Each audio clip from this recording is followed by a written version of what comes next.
Não cometa esses erros para não quebrar a sua empresa. Se você tem a empresa, pense em empreender ou sente que as contas estão apertando, esse vídeo pode te ajudar muito. As pessoas pensam que uma empresa quebra de repente, como se um mês estivesse tudo bem e no outro simplesmente acabasse o dinheiro. Mas na prática, não acontece assim. Na maioria das vezes, a empresa começa a apresentar os sinais muito antes.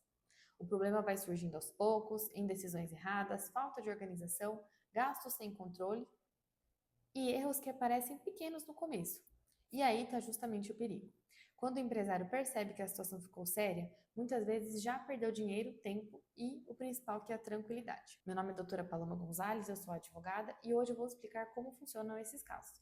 E se você gosta de entender os seus direitos, já se inscreva aqui no canal para acompanhar os próximos conteúdos. O primeiro erro é misturar dinheiro pessoal com o dinheiro da empresa. Esse com certeza é um dos mais comuns. A empresa começa a vender, entra dinheiro e o dono passa a usar a conta da empresa para pagar tudo. Paga mercado, cartão de crédito, conta da casa, viagem, despesas pessoais e tudo normal. Depois de um tempo, ninguém sabe mais o que era gasto da empresa e o que era gasto pessoal. Se você mistura tudo, fica difícil entender se a empresa está realmente dando lucro, se está saudável ou se está no vermelho. A empresa precisa de organização, retirada definida de prolabore, separação clara entre pessoa física e jurídica. E quando isso não existe, a confusão financeira aparece rápido. O segundo erro é não controlar o fluxo de caixa. Tem empresário que olha apenas o faturamento, acha que vendeu bastante no mês e que está tudo certo. Mas vender não significa lucrar. Tem empresa que vende muito e mesmo assim quebra, porque não acompanha o que importa, que é quanto entrou, quanto vai entrar, quanto precisa pagar e o que vence nos próximos dias. E aí começam os atrasos, juros, uso de cheque especial, empréstimos de última hora e aquela sensação de estar sempre correndo atrás. Quando a empresa vive apagando incêndio todo mês, normalmente o problema não é falta de cliente, é falta de gestão. O fluxo de caixa é uma das bases de qualquer negócio. O terceiro erro, crescer sem estrutura. Esse erro acontece muito.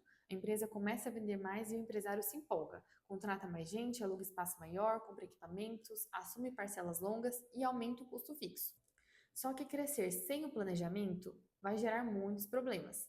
Eu já vi empresa que por fora parecia que estava tudo bem, cheia de movimento e aparentando sucesso, mas na realidade estava toda endividada e desorganizada. E o pior, sem reserva financeira. O crescimento saudável precisa de estrutura, precisa de controle, processos internos, planejamento e caixa para suportar esse novo momento. Nem sempre aumentar muito rápido significa crescer da forma certa. O quarto erro, não ter contratos claros. E esse prejuízo normalmente demora um pouquinho para vir. O cliente que não paga, fornecedor que atrasa, parceiro que muda o combinado, prestador que abandona o serviço no meio. E quando você vai analisar, estava tudo combinado apenas na conversa. A confiança, sem dúvida, que é muito importante, mas o contrato também é. O contrato serve para evitar problema. Um contrato bem feito define prazo, valor, entrega, responsabilidade, multa e deveres de cada parte. A empresa sem contrato acaba assumindo riscos que nem percebe. Quinto erro, não se blindar de ações trabalhistas. Esse erro pesa muito no caixa da empresa.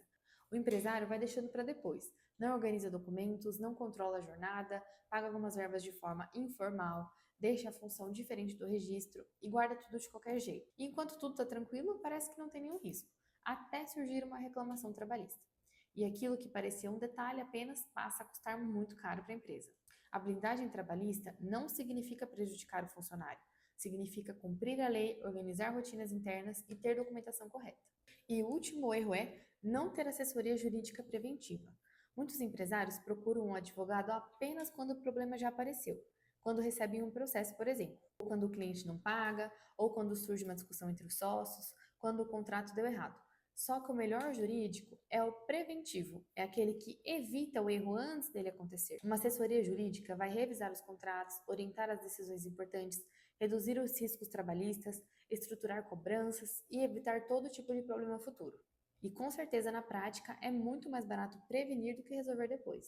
Se você achou esse conteúdo interessante, se inscreva aqui no meu canal, mande esse vídeo para aquele seu amigo que precisa saber dessa informação. Para mais conteúdo sobre os seus direitos, acompanhe nossas redes sociais que estão aqui na legenda. E até mais!